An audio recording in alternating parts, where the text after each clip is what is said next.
위해 정부가 대책을 내놨습니다. 사립 유치원들이 돈을 투명하게 쓰는지 정부가 실시간으로 들여다보고 국공립 유치원 확대도 서두르기로 했습니다. 코스피가 21개월 만에 최저를 기록하며 올해 초 고점 대비 20% 넘게 떨어졌습니다. 외국인 투자자들의 매도세가 심상치 않은데 셀코리아가 시작된 건 아닌지 집중 분석합니다. 자유한국당을 뺀 여야 4당이 사법농단 사건을 재판하는 특별재판부 도입 법안을 11월에 처리하기로 했습니다. 한국당은 김명수 대법원장 사퇴가 먼저라며 반대하고 있습니다. 국회 동의 없이 이루어진 남북 합의문 비준과 관련해 북한이 국가가 아니라 동의가 필요 없다던 청와대가 하루 만에 수습에 나섰습니다. 북한이 국가냐 아니냐는 논쟁이 자칫 다툼수가 될 것을 우려한 건데 어떤 내막인지 분석했습니다. SBS가 보도한 삼성 일가의 차명 부동산과 국세청의 부실 과세에 대해 국세청장이 입장을 밝혔습니다. 당시 업무 처리가 논란이 돼 유감스럽다면서 엄중 조치하겠다고 약속했습니다. 늦은 밤 도로에 대기하면서 멀리 가는 손님만 골라 태우려는 택시가 적지 않습니다.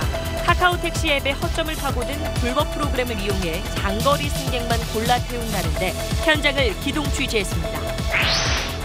서울시가 3,000원인 택시 기본 요금을 800원 올리는 방안을 유력하게 검토하고 있습니다. 시간과 거리당 요금도 인상할 계획인데 실제 부담이 얼마나 늘어날지 분석했습니다.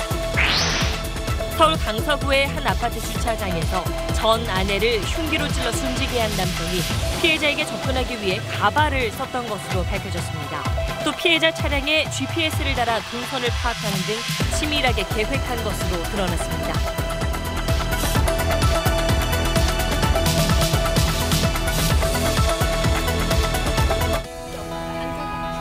마스크가 필요 없는 세상으로.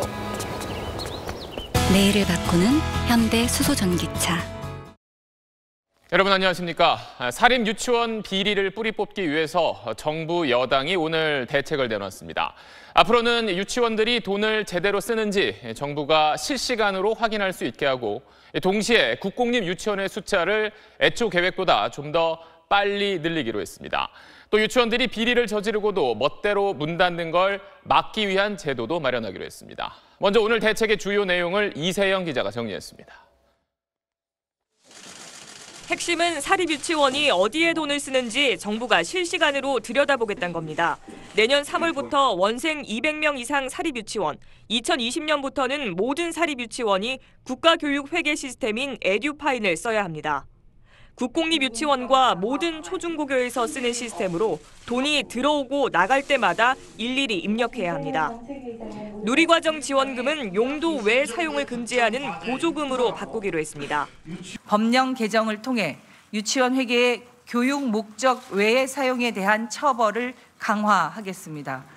당정은 또 국공립 유치원이 맞는 아이들의 비율을 현재 25%에서 40%까지 끌어올리는 시기를 1년 앞당기기로 했습니다.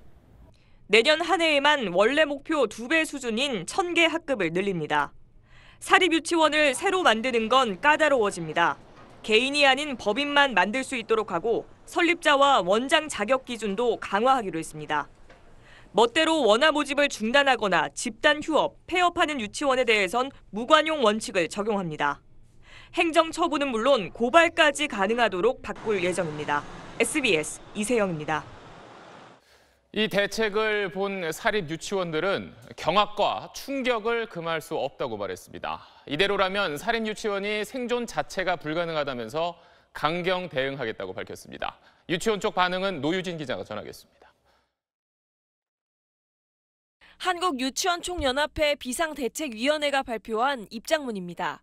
한유총은 이번 정부 발표가 개인 자산을 투자한 유치원 설립자와 원장들의 생존을 불가능하게 한다며 강하게 반발했습니다. 하지만 서울을 비롯한 시도교육청이 공개한 유치원 감사 결과를 보면 비리 유형이나 수법이 도를 넘어섭니다. 한 사립유치원 설립자는 자신의 병원비로 860여만 원을 쓰고도 직원 치료비인 양 장부에 올렸고 또 다른 유치원 원장은 어디에 사용했는지 알 수 없는 접대비와 식대 등으로 810여만 원을 쓰기도 했습니다.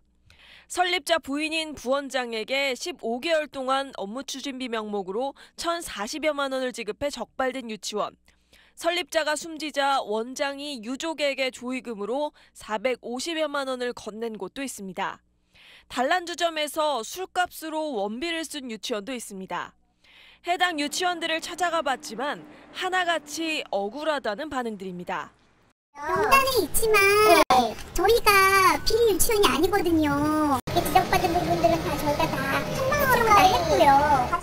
하지만 학부모들은 혹시나 했던 의심이 감사 결과로 확인되자 더 큰 배신감을 느낀다고 말합니다. 설명상가 아니었으면 좋겠다고 봤는데 역시나 있더라고요. 그 엄마들이 왜 카드는 안 되냐 막 이런 것도 되게 많았었는데 어떻게 현금으로 내라니까 또 내는 거지. 엄마들은 솔직히 답이 없어요. 비리 근절을 바라는 국민적 여론에도 사유재산을 보호해달라. 국가 회계 시스템 도입은 안 된다는 사립유치원의 반발이 학부모들의 분노를 더 키우고 있습니다. SBS 노유진입니다. 자, 그러면 이번 대책에 나오는데 결정적인 역할을 한 박용진 더불어민주당 의원과 함께 오늘 발표 내용 짚어보겠습니다. 의원님 어서 오십시오. 네, 안녕하세요. 네, 그동안 참 많이 쓰셨는데 조금 전에 유치원 쪽에서 충격을 금할 수 없다 이런 반응을 내놨는데 이거에 대해서 어떻게 생각하세요? 오히려 국민들이 해마다 2조씩이나 되는 국고를 지원해 줬는데 저런 식으로 쓰였다고 하는 것에 더 충격이죠. 이 충격을 빨리 가시게 하기 위해서 오늘 정부가 대책 마련을 했는데요. 우리 유치원 측에서도 좀 협조를 하고 같이 공교육 강화를 위해서 노력했으면 좋겠습니다. 네, 그럼 지금 오늘 나온 내용을 조금만 짚어보면 네. 먼저 이제 국공립 유치원 숫자 늘리기로 한 거 우선 학부모들 입장에서는 좋을 텐데 당장 이 돈이랑 어디에 지을지 이게 좀 궁금하고 또 지역적으로도 지금 편차가 크잖아요. 서울 안에서도 이제 강남, 강북이 다르고 네. 이런 걸 감안했을 때 지금 계획 안에 가능할까요? 원래 문재인 정부 들어서면서 40%까지 그 국공립 비율을 높이겠다는 것이 공약이거든요. 네. 그런데 지금 이 상황이 되니까 그동안 좀 이렇게 지지부진 유야무야 가는 것 아니냐 걱정이 많았는데 이 상황을 국민들이 확인하고 분노하기 시작하니까 원래 내년에는 이제 뭐 앞서 리포트를 통해서 보도가 됐습니다만 네. 500학급 정도를 더 충원하려고 그랬는데 그 2배로 하고 1년을 더 당겨서 하겠다고 하는 계획이거든요. 네. 물론 여러 가지 편차가 있고 그렇습니다만 다양한 방식으로 일단 폐원하는 경우는 매입을 해서 국공립 전환하고요. 또 병설 유치원도 또 한설 유치원도 작은 소규모 유치원을 하는 다양한 방식들을 총동원해야 할 상황입니다. 어쨌든 40%가 아니라 그 이상으로라도 국가가 자기의 의무를 다해야 된다고 생각을 합니다. 네. 그리고 사실 이번에 이제 의원님도 처음 제기했던 이 문제의 핵심이 비리잖아요. 그래서 어떻게 보면 회계를 좀 투명하게 하고 감사를 강화하겠다고 하셨는데 전국 사립 유치원이 4,200개인데 지금 감사 시스템으로 과연 다 가능할까 이런 좀 걱정의 목소리도 있던데요. 사실 생각해보면 불가능하죠. 그리고 제가 지금 공개한 것도 전체 유치원의 4분의 1밖에 되지 않는 숫자라고 네. 하는 게 충격적인 일이었거든요. 그리고 또 감사가 17개 시도교육청마다 다 따로따로예요. 기준도 규모도 다 따로따로라서 어디는 술렁술렁 감사하고 어디는 아주 그냥 열심히 감사하고 그랬는데 그래서 제가 제안했었던 게 전수조사를 할 계획을 제출하라. 그리고 두 번째가 지금의 감사 인력 가지고 교육청마다의 감사 인력 가지고는 경기도 같은 경우는 1,100개가 넘기 때문에 열심히 잘하는 속도대로 하면 30년이 넘게 걸려요. 전수조사라고 하는 게. 그러네요. 그러니까 이를 위해서는 그냥 공무원들뿐만이 아니라 시민감사관 제도라는 걸 적극 도입하고 네. 또 교육청이나 교육부 차원에서 TF를 구성해서 다른 업무를 보고 있었던 공무원들도 투입을 해서 적극적으로 감사를 해야 된다. 이 감사 제도가 지금 부실할 수밖에 없다라고 하는 건 이미 감사원에서도 이 부분에 대한 지적을 했거든요. 오늘 전수조사 계획이 빠진 것은 그래서 많이 좀 서운합니다. 그것과 함께 하나 더 좀 여쭤보고 싶은 게 사실 그동안 의원님이 비리 유치원 원장의 실명을 공개해야 한다 이런 이야기를 하셨는데 오늘도 그 부분 좀 빠졌어요. 이걸 포함해서 조금 더 이번 대책에 담고 싶었는데 지금 담지 못했던 아쉬운 점 또 잘 됐다고 스스로 좀 생각하신 점은 어떤 게 있을까요? 사실 우리 국민들 말고는 다 알고 있었던 거 아닙니까? 교육부, 교육청, 관료들, 그다음에 우리가 손으로 뽑은 교육감 이런 분들은 다 알고 있었어요. 네. 이걸 만일에 알았더라면 우리 학부모들은 어느 유치원은 가지 말아야 되겠구나, 어디로 보내야 되겠구나 하는 학습 선택권, 교육 선택권이 보장받을 수 있었고요. 해마다 2조 넘는 돈을 투입하는데 내가 낸 세금이 어떻게 쓰여지는지를 우리 국민들이 알 권리를 사실상 박탈당했던 거거든요. 그래서 저는 사실은 지금까지 우리 교육 당국이 할 일을 제대로 못했다. 오늘 발표한 것들도요 보면 그 새로운 뭐 추가로 예산을 확보하거나 법을 개정해야 되거나 이런 것 말고도요 한 7, 80%는 교육부가 의당 그냥 법 개정이나 예산 확보 없이 할 수 있었던 것들, 지금까지 행정력으로 할 수 있었던 것들을 안 하고 있었다는 것에 고백이나 다름없거든요. 네. 그런 의미에서 사실은 아까 말씀하신 이 원장의 이름까지 공개하는 거 좀 심한 거 아니야? 이러실 수 있는데 영유아 보육법에는요 원장의 이름, 설립자의 이름, 그리고 지적된 내용과 그것의 시정 사항, 그리고 유치원의 이름까지 다 공개가 되게 돼 있습니다. 이후에 사실 제가 이미 공개한 내용에서 더 특별히 더 나가지도 않고 그냥 오히려 더 찾아보기 어렵게만 만들어 놓은 거 아니냐라고 하는 불만들도 있던데요. 이후에 이 문제와 관련해서 추가로 법 개정안을 낼 생각이 있고요. 또 하나는 유치원 측에서 어떻게 대응하는지를 보고 사실은 지금은 감사 결과를 공개한 거예요. 네. 근데 감사 결과도 아직 일부라고 말씀드렸잖아요. 근데 교육 당국이 감사 말고도 이 유치원에 대해서 하는 또 다른 행정 조치가 있습니다. 그 결과를 보면 더 놀라실 거예요. 제가 그거를 공개할 건지 말 건지를 유치원 측의 입장과 태도를 보고서 결정해서 알려드리도록 하겠습니다. 네, 알겠습니다. 우리의 미래인 아이들을 볼모로 더 이상 비리가 반복된 일은 없었으면 좋겠습니다. 의원님 오늘 말씀 잘 들었습니다. 예, 끝까지 같이 해주십시오. 네, 감사합니다. 말씀 잘 들었습니다.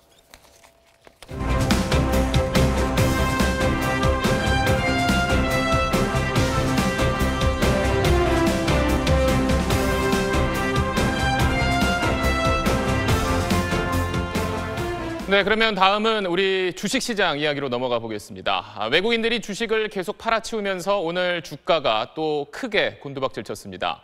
오늘 새벽에 아마존이나 구글처럼 미국을 대표하는 기술주가 모인 나스닥이 7년 만에 가장 큰 폭으로 떨어졌는데 이게 우리 증시에까지 영향을 끼치면서 코스피가 오늘 1년 9개월 만에 가장 낮은 수치를 기록했습니다.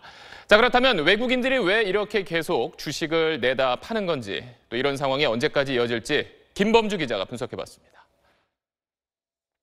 올해 시작할 때 증권사들이 2018년 주가 이렇게 될 거다라고 전망했던 수치입니다. 굉장히 장밋빛이었죠. 증권사 중에 거의 절반이 코스피가 3,000 넘어갈 거라고 했었고요. 아무리 떨어져도 뭐 2,300, 400 밑으로야 가겠냐 했었단 말이죠. 그런데 오늘 이 코스피가 2,063까지 내려앉았습니다. 연초 1월 달에 사상 최고 2,600을 넘었던 때하고 비교를 하면은 20% 넘게 떨어진 겁니다. 전문가들 예측을 완전히 벗어난 거죠. 이렇게 생각 못했던 상황에 닥치면 사람이 공포를 느끼게 되잖아요. 그래서 지금은 안 좋은 뉴스만 시장에서 주목을 하면서 폭락이 폭락을 낳는 모양새입니다. 나라 바깥에서는 미국이 중국하고 싸우면서 금리도 올려서 몇 년 동안 좋기만 했던 뉴욕 증시가 흔들리는 게 크고요. 나라 안에서는 투자 안 좋고 성장률 떨어지고 있죠. 이런 게 다 복합적으로 주가를 끌어내리고 있는 겁니다. 특히 눈에 띄는 건 외국인들이 주식을 많이 파는 겁니다. 최근 일주일 사이에만 1조 5천억 원, 이번 달 통틀어서는 4조 원어치를 팔아치웠습니다.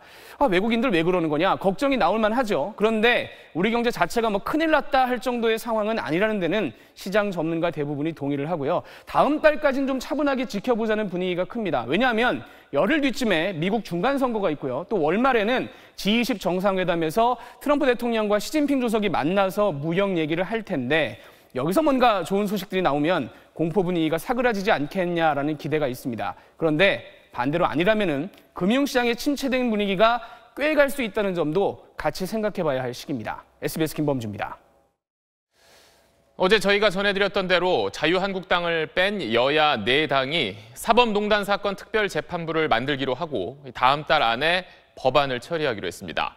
하지만 한국당은 대법원장 사퇴가 먼저라면서 협조하지 못하겠다는 분위기입니다. 먼저 이한석 기자입니다. 민주 바른미래, 민주평화정의, 여야 4당 원내대표들이 나란히 섰습니다. 사법농단 특별재판부 법안을 11월 정기국회 회기안에 처리하겠다고 한 목소리를 냈습니다. 법원이 사법농단의 진실을 밝힐 의지가 있는지 의구심을 지울 수 없습니다. 압수수색 영장은 단 한 건도 온전히 발부된 적이 없습니다. 특별재판부를 설치해야 합니다. 자유한국당에 요청합니다. 특별재판부 설치 방안을 마련할 수 있도록 동참해 주시기를 촉구합니다. 하지만 한국당은 특별재판부 도입 논의 전에 김명수 대법원장 사퇴가 먼저라고 맞받았습니다. 김명수 대법원장이 자진해서 사퇴하든지 그렇지 않으면은 사퇴를 마무리해 주든지. 여야 사당은 모두 178석. 한국당 반대에도 본회의 처리엔 전혀 문제가 없습니다. 하지만 법안 심사를 주도할 국회 법사위원장이 한국당 소속이라 숫자만으로 해결되지 않는 어려움이 있습니다. 여야 사당은 11월 법안 처리를 목표로 한 만큼 한국당의 고용비리 국정조사 요구와 묶어서 주고받기 협상을 할 가능성이 커 보입니다. SBS 이한석입니다. 특별 검사는 그래도 들어봤는데 특별 재판부는 좀 생소하다는 분들이 많습니다. 어떻게 구성되고 또 무슨 일을 하는지 이 법에 다 나와 있습니다만 과연 사법부 고위층을 제대로 심판할 수 있을지 또 위헌 논란은 어떻게 봐야 하는지 남은 과제들을 권지윤 기자가 짚어봤습니다. 박주민 의원이 대표 발의한 법안에 따르면 특별재판부는 변호사협회와 판사회의에서 추천한 사람, 그리고 변호사가 아닌 전문가들이 모인 위원회에서 추천한 법관 6명 가운데 대법원장이 3명을 임명해 구성됩니다. 한국당과 법원은 이 과정이 위헌적이라며 반대합니다.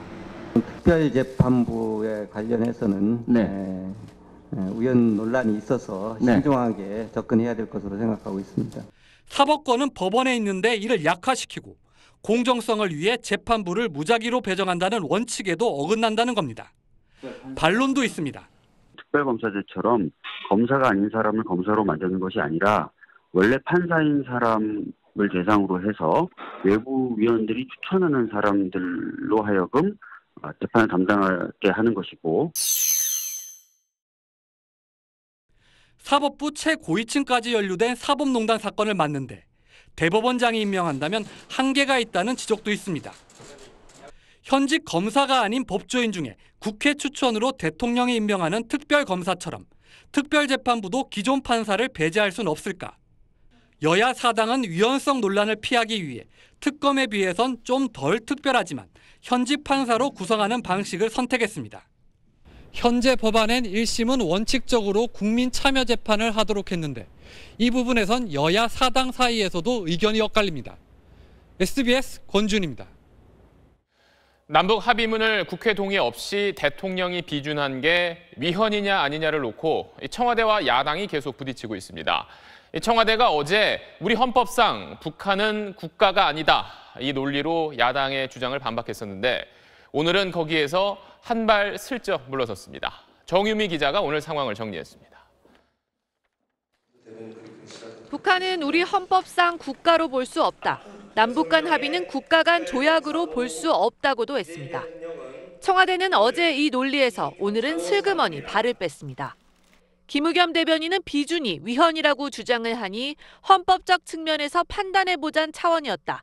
또 그런 법리 논쟁으로 남북 관계가 재단될 수는 없다며 국회에 생산적 논의를 주문하기도 했습니다. 어제 법리 공방을 수습하려는 분위기가 역력합니다. 일단 북한이 국가냐 아니냐는 논쟁이 자칫 남북 교류에 영향을 미칠 수 있다는 점이 작용한 걸로 보입니다.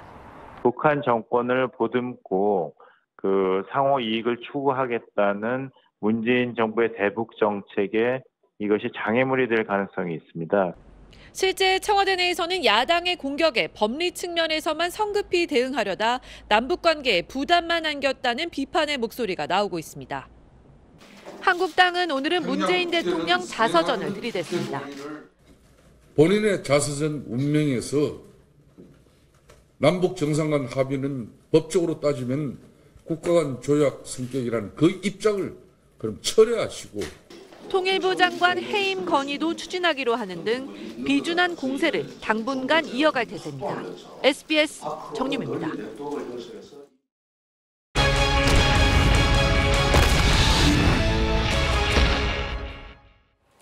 SBS 끝까지 판다 팀이 보도한 삼성일가의 차명 부동산과 국세청의 부실 과세에 대해 국세청장이 처음으로 입장을 밝혔습니다. 당시 업무 처리가 논란이 돼 대단히 유감스럽다면서 엄중 조치하겠다고 약속했습니다. 김지성 기자가 보도합니다. 국세청 국정감사에서 여야 의원들은 SBS가 보도한 삼성 차명부동산과 국세청 부실과세에 대해 집중적으로 질의했습니다. 이병철 회장에게서 이건희 회장에게로, 이건희 회장에게서 다시 이재용 부회장으로 이어지는 삼성의 세금 없는 부의 대물림이 그대로 재현된 건이라고 저는 생각합니다. 과거 국세청의 그 업무 처리한 부분에 그 적법 적정성 같은 것이 지금 논란이 되고 있는 것에 대해서 저 역시 대단히 유감스럽게 생각을 합니다. 한승희 국세청장은 지금이라도 철저한 과세와 엄한 처벌이 이루어져야 한다는 주문엔 단호한 조치를 약속했습니다. 추가로 조치할 사항에 대해서는 법령의 범위 내에서 분명히 조치할 것입니다. 엄중하게 조치할 것입니다. 2011년 당시 국세청과 지금의 국세청은 다르다면서 감사원 감사에 적극 협조하고 검찰 고발까지 검토하겠다고 했습니다. 고발이 필요한 사항이다. 또 고발할 수 있는 여건을 충분히 갖추었다라고 봐지면은 예. 고발하시겠습니까? 예, 그렇습니다. 국세청은 SBS 보도로 대기업의 차명 부동산 실태가 드러난 만큼 관련 대책도 마련하고 있다고 밝혔습니다. 이건희 회장의 성홀해저처럼 부동산을 과다 보유하고 있으면서 실제 사업 활동이 없는 회사들이 탈세에 악용되는지 점검할 계획입니다. 또 국세청 조사 과정에서 편법 증여 혐의가 포착될 경우 공정위에 반드시 통보하도록 제도를 개선하겠다고 강조했습니다. SBS 김지성입니다.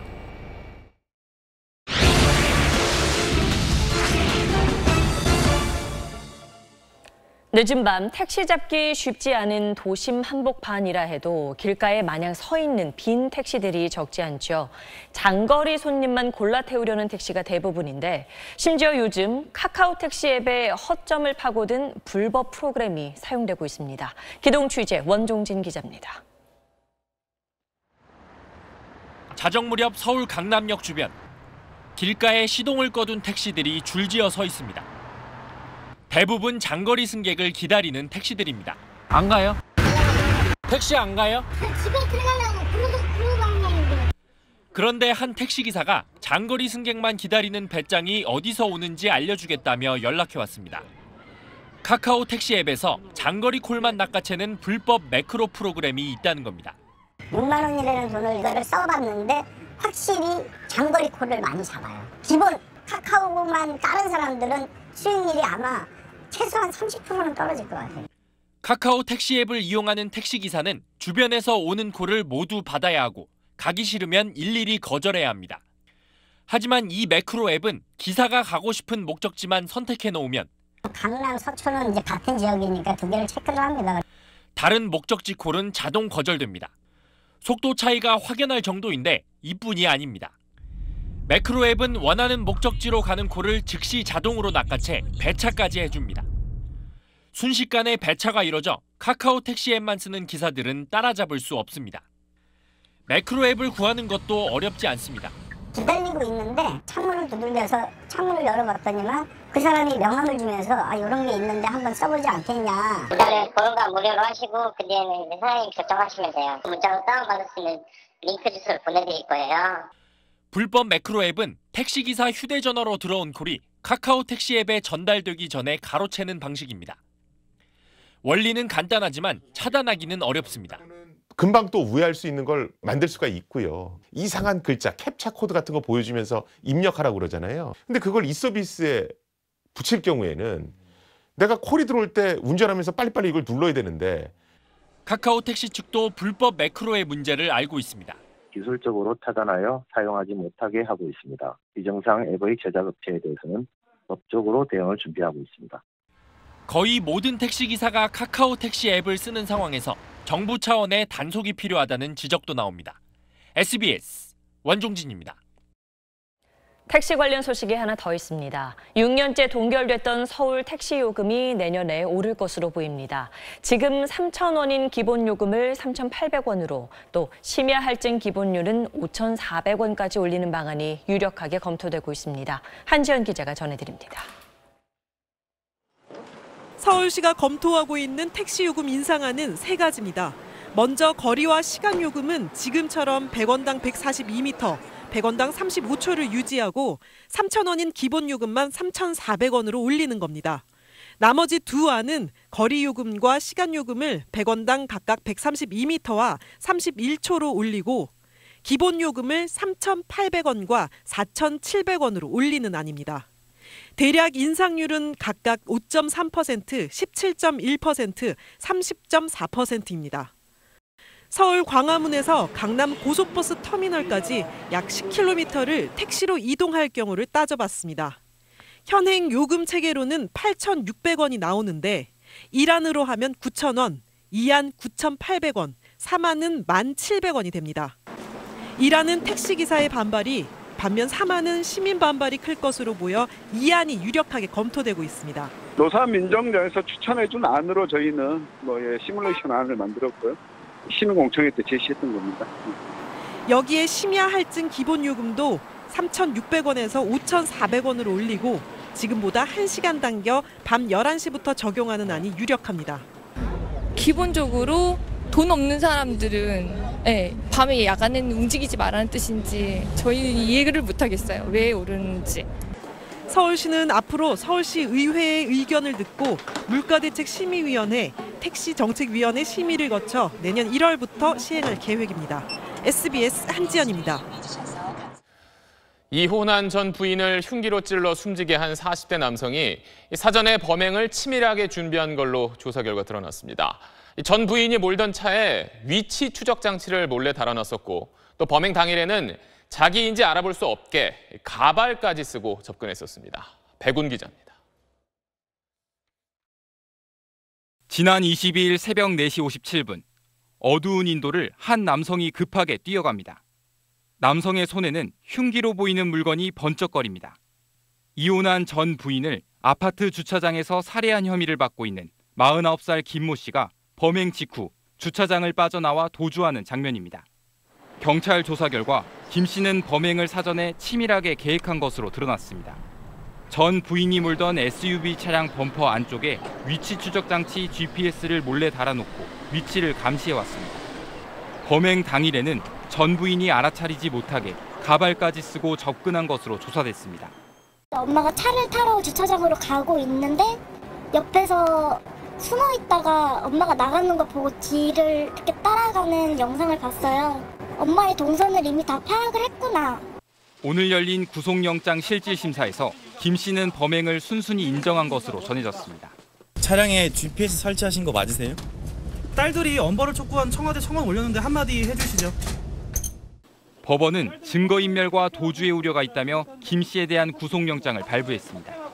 경찰은 김 씨가 과거에도 여러 차례 전 부인과 딸들을 상대로 가정폭력을 저지른 것으로 보고 추가 수사를 벌이고 있습니다. SBS 백운입니다.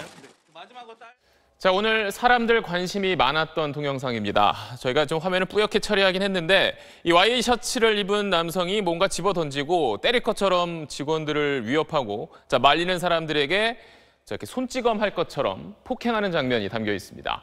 자, 이 남성이 바로 교촌치킨 회장의 육촌 동생입니다. 방금 보신 화면이 3년 전 일어난 일인데 이게 문제가 돼서 당시 회사를 나갔다가 1년 만에 복귀하면서 승진까지 했던 사실이 뒤늦게 드러났습니다. 한승구 기자입니다.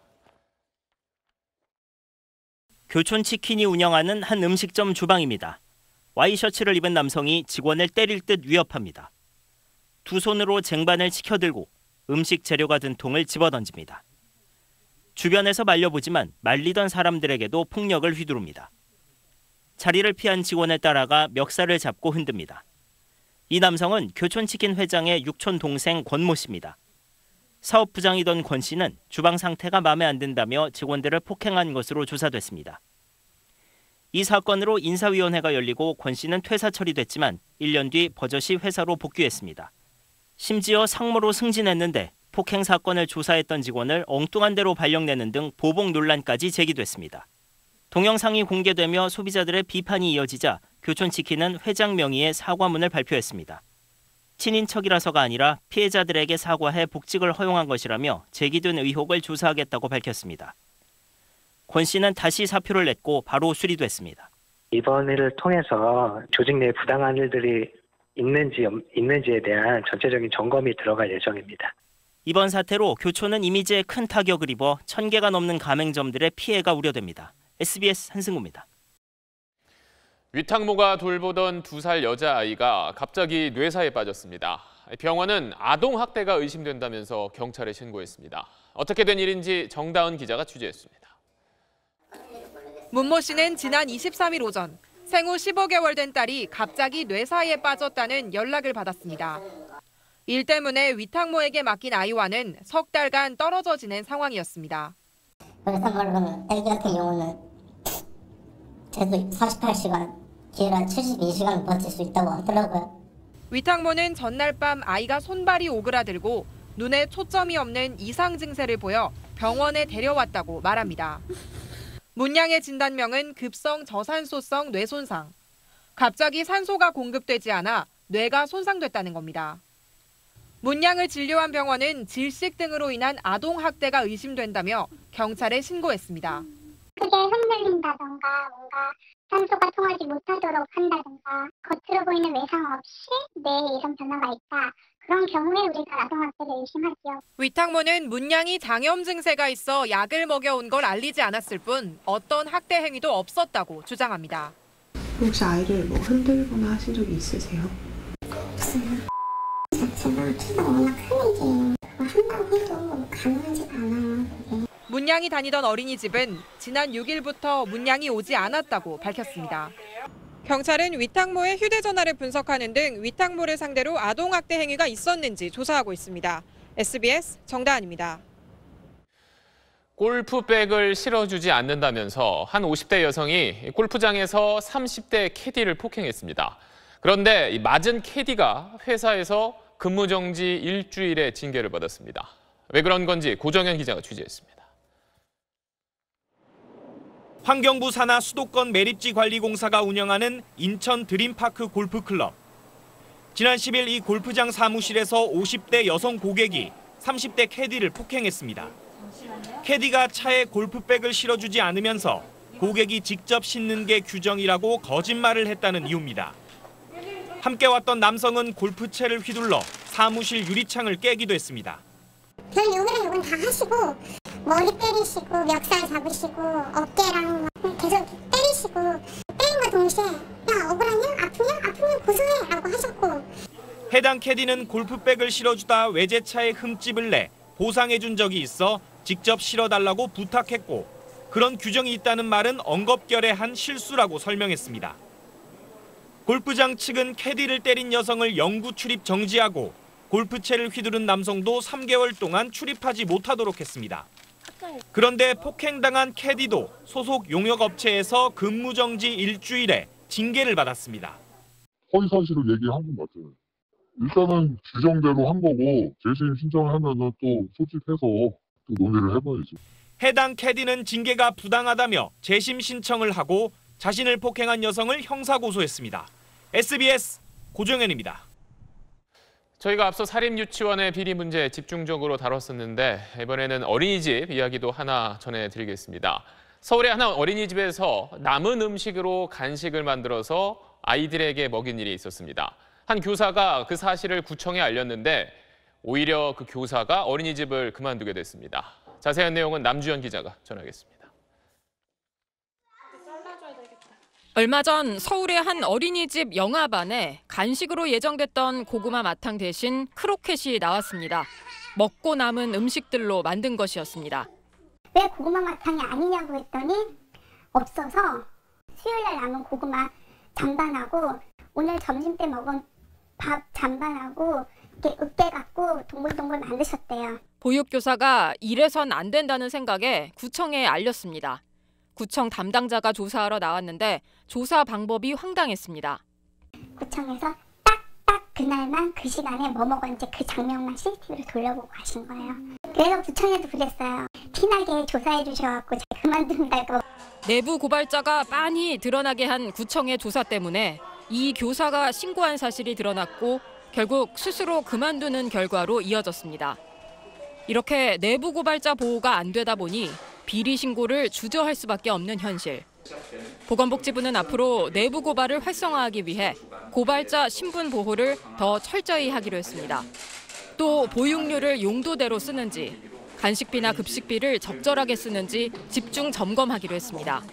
특히 그동안 부정하게 받아챙긴 보조금이 300만 원이 넘으면 어린이집과 대표자 이름을 공개했던 것을 앞으로는 100만 원만 넘어도 공개하기로 했습니다. SBS 남주현입니다. 휴대전화 기기 사는 것과 요금제에 가입하는 걸 따로 할 수 있게 한 법안이 국회에서 논의되고 있는데 정부가 입장을 정리했습니다. 지금의 판매 방식을 유지하면서 동시에 소비자 선택의 폭은 넓히는 방안입니다. 김수현 기자가 단독 보도합니다. 휴대전화 정책 방향을 정리한 정부 내부 문건입니다. 쓰던 유심만 꽂으면 통신사와 상관없이 개통되는 휴대전화를 자급제 전화기라고 하는데 현재 통신사에서 파는 모든 휴대전화를 이 자급제 전화 시장에도 공급하기로 했습니다. 단 지금처럼 25% 요금 할인은 유지됩니다. 삼성이나 LG 같은 전화 제조사와 협의해 내년 말에는 자급제 전화기를 지금보다 2배 이상 출시하겠다는 목표입니다. 판매망도 대폭 늘려 통신사에서 개통하는 지금처럼 쉽게 전화기를 사도록 하겠다는 겁니다. 정부가 완전 자급제 대신 자급제폰 출시를 확대하기로 한 것은 6만 명에 달하는 휴대전화 유통업 종사자들을 고려한 것으로 풀이됩니다. 현 제도를 유지해 일자리 충격을 최소화하면서 소비자 선택의 폭은 넓히겠다는 겁니다. 정부는 자급제 전화가 확산되면 전화기를 만드는 제조사 간 요금제를 정하는 통신사 간 경쟁으로 통신요금이 내려갈 것으로 기대하고 있습니다. 하지만 현재 통신사가 대리점에 뿌리는 연간 4조 원의 리베이트를 어떻게 요금 인하로 유도할 것인지 또 제조사가 반발할 경우 자급제 전화기를 어떻게 출시하도록 강제할 건지 관련 대책이 없다는 지적도 나오고 있습니다. SBS 김수영입니다. 더불어민주당 이해찬 대표와 민주노총 지도부가 오늘 국회에서 만났습니다. 11월 총파업을 선언한 민노총 위원장에게 이해찬 대표가 걱정이라며 공개적으로 우려의 뜻을 나타냈는데 여권 속내가 복잡합니다. 김정인 기자가 전해드립니다. 여당과 민주노총 지도부, 국회에서 만나 손을 맞잡았지만 이해찬 대표 표정이 좋지 않습니다. 민주노총의 11월 총파업 선언에 대해 공개적으로 유감을 표명했습니다. 그러지 않아도 굉장히 어려운데 노동 쪽에서 총파업까지 한다니까 오히려 우려하는 목소리가 더 커지지 않을까 그렇게 생각을 하고 있고요. 사회적 대화기구인 경제사회노동위원회 참여를 결정하기 위한 민주노총 대의원 대회가 무산된 데도 아쉬움을 나타냈습니다. 민주노총 지도부는 정부의 탄력근로 확대 추진 움직임을 비판하면서 맞받았습니다. 최근 저희 민주노총의 이러한 대화의 의지에 주춤거리게 하는 또 일들이 계속 벌어지고 있어서 우려스럽습니다. 특히나 그 중에 하나가 이 탄력근로 시간제에 대한 확대입니다. 또 한국당이 이른바 고용세습의 배후로 민주노총을 지목하며 공격하는 것은 적폐 세력의 가짜뉴스라며 여당의 대응을 요구했고 공공부문 비정규직의 정규직 전환을 후퇴 없이 추진하라고도 압박했습니다. 비공개 회동에서도 총파업 원인이 된 최저임금법 개정을 놓고 신경전이 이어졌습니다. 이해찬 대표의 오늘 쓴소리는 정책 추진 과정에서 엇박자가 계속되는 민주노총을 향한 여권의 불만을 상징적으로 보여주고 있습니다. SBS 김정인입니다. 양승태 사법부 시절 법원행정처가 통합진보당 재산 환수 방안에 대해 박근혜 정부 청와대에 소송 자문을 해준 걸로 검찰 조사 결과 드러났습니다. 해당 소송을 맡은 일선 재판부에는 일종의 재판 지침까지 내려준 정황도 포착됐습니다. 김기태 기자입니다. 2014년 12월 헌법재판소의 통합진보당 해산 결정 직후 선거관리위원회는 통진당의 남은 재산에 대한 가압류 신청을 법원에 냈습니다. 당시 법원은 가압류 신청이 적절한지 소명하라며 보정명령을 내렸습니다. 그런데 그 직후 각 지역 선관위가 이번에는 약속이나 한 듯 가압류가 아닌 가처분을 신청했고 일선 법원들은 각 지역 선관위가 낸 17개 가처분 신청을 모두 받아들였습니다.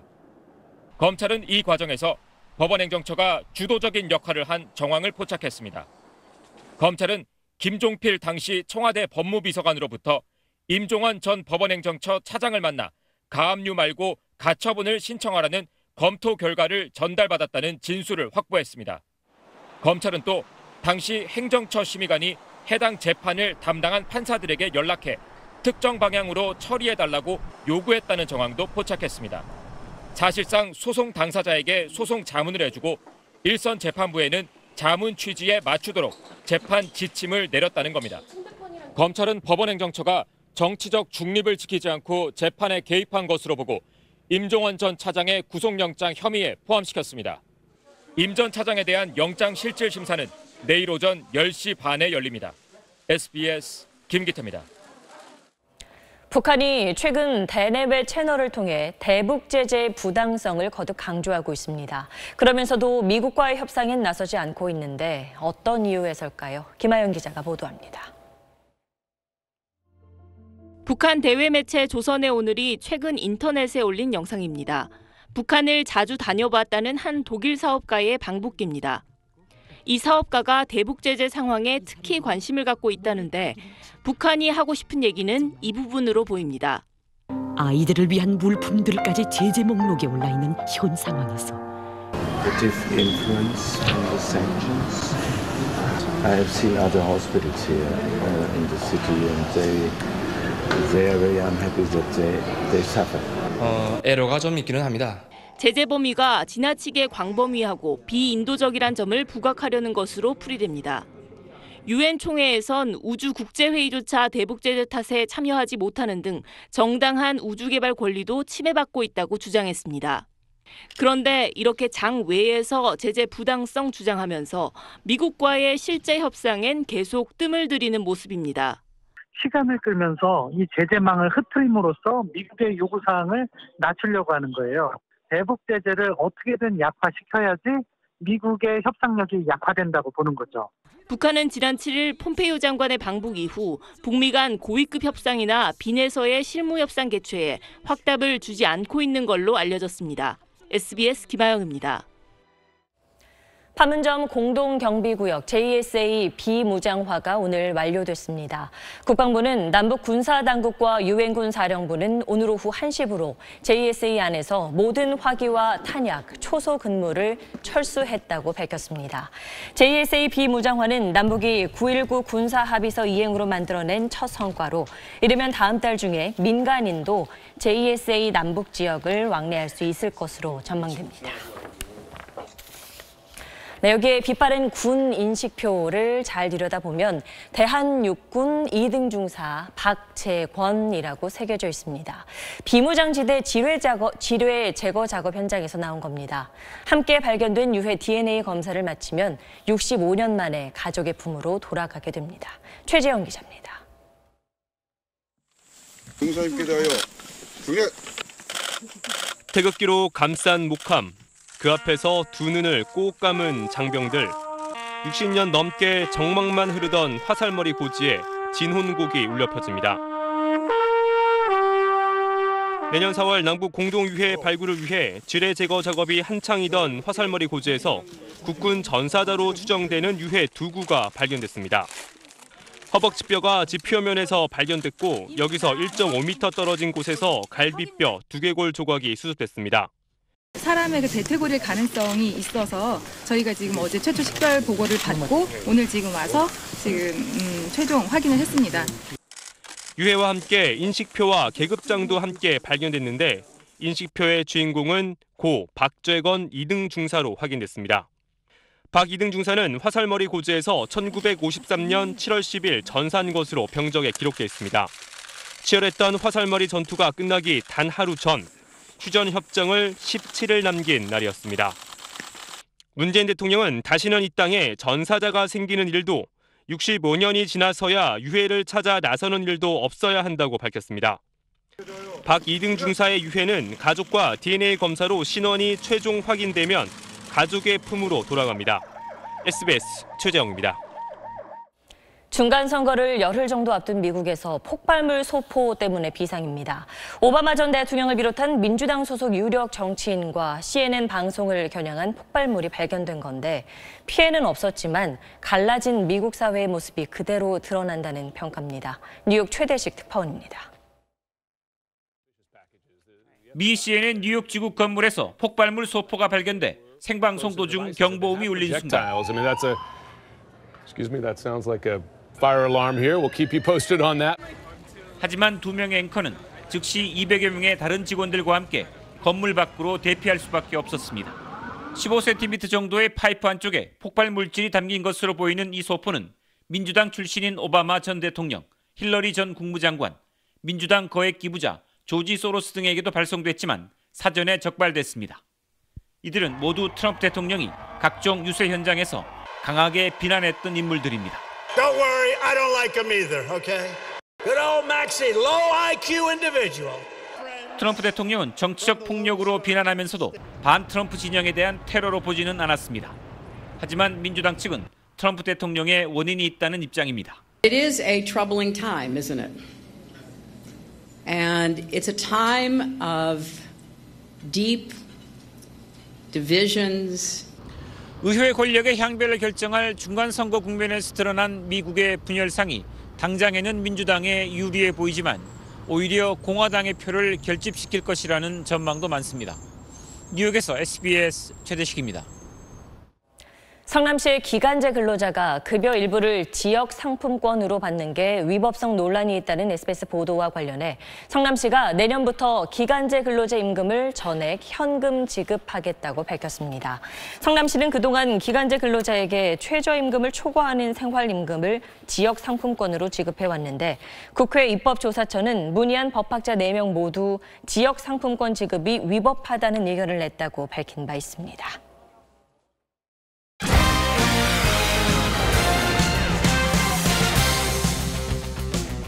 스포츠 뉴스입니다. 유럽 챔피언스 리그에서 토트넘의 손흥민 선수가 이번 시즌 가장 좋은 활약을 펼쳤지만 골은 넣지 못했습니다. 주영민 기자입니다.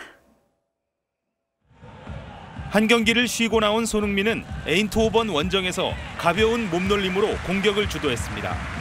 거침없이 돌파했고 기회만 오면 슈팅을 날렸습니다. 마무리가 아쉬웠습니다. 전반 37분 수비수를 따돌리고 날린 슈팅이 골키퍼 다리에 걸렸고 후반 강력한 중거리 슛은 골키퍼 품에 안겼습니다. 손흥민은 양팀 통틀어 2번째로 많은 5번의 슈팅과 3번의 유효 슈팅으로 7.44의 높은 평점을 받았지만 9경기째 무득점에 그쳤습니다. 후반 34분 요리스 골키퍼가 거친 반칙으로 퇴장당하는 돌발 상황이 발생하자 후보 골키퍼가 투입되면서 손흥민은 교체됐습니다. 토트넘은 손흥민의 경쟁자인 모우라와 골잡이 해리 케인의 골로 승리를 눈앞에 뒀지만 10명이 버티던 후반 42분 동점골을 내주고 2대2로 비겼습니다.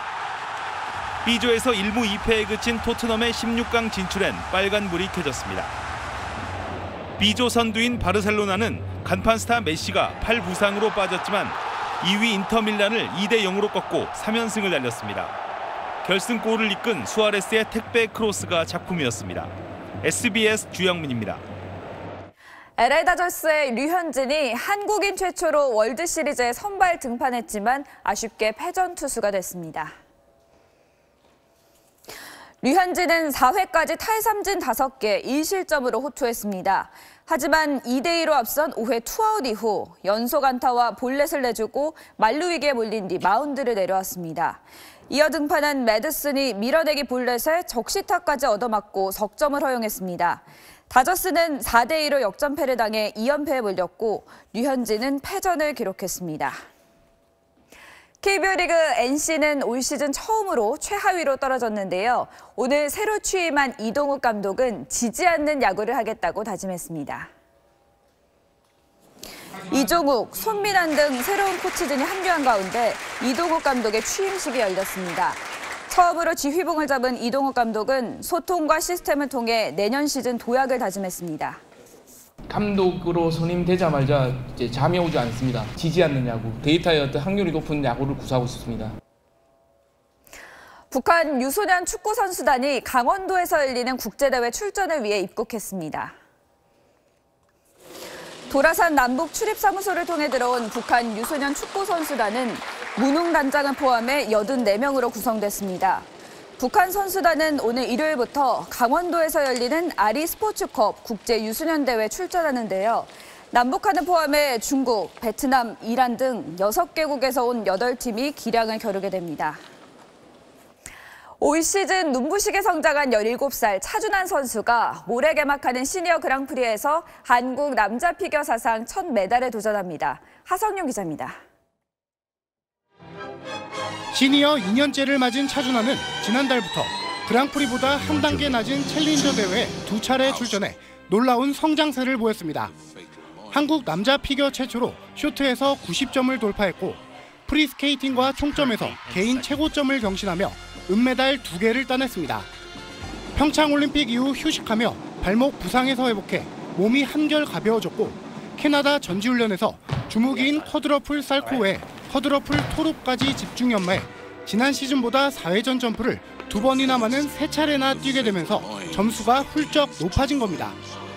지난해 시니어 데뷔 시즌에 최고 순위 9위에 머물렀던 차준하는 시즌 첫 그랑프리부터 클린 연기를 선보여 상승세를 이어가겠다는 각오입니다. 4회전 점프 물론이고 프로그램의 완성도 쪽으로 연습을 많이 했던 것 같아요. 좋은 모습 보여드렸으면 좋겠습니다. 12명 출전 선수 가운데 이번 시즌 차준환보다 총점이 높은 선수는 평창올림픽 은메달리스트 우노 쇼마뿐이어서 한국 남자 피겨 사상 첫 메달에 대한 기대감이 높아지고 있습니다. SBS 하성룡입니다. 국내 여자 골프 신인상과 대상 포인트 1위 최혜진 선수가 SK네트워크스 대회 첫날 멋진 샷이글을 선보였습니다. 여기서 우승하면 상금도 1위가 됩니다.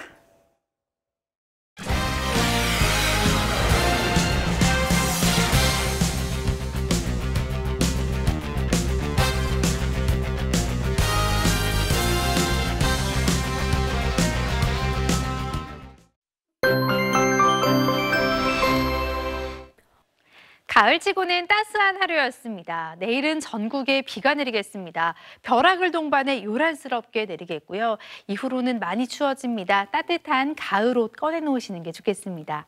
비는 내일 아침 서해안 지방에서 시작돼 낮에는 전국으로 확대되겠습니다. 양이 그렇게 많지 않겠는데요. 중서부 지방은 최고 40mm, 그 밖의 지역은 5에서 30mm 안팎의 비가 내리겠습니다. 하지만 벼락과 강풍을 동반해 요란하게 내리겠고 이 비는 내일 밤이면 모두 그칠 것으로 보입니다. 비바람이 불면서 내일 서울의 한낮 기온은 16도로 오늘보다 5도 정도 낮겠습니다. 남부지방도 20도를 밑돌겠고 체감 온도는 이보다 더 낮겠습니다. 주말부터는 낮에도 추워집니다. 다음 주 초반 서울의 아침 기온은 3도까지 뚝 떨어지겠습니다. 날씨였습니다. 8시 뉴스 마칩니다. 고맙습니다.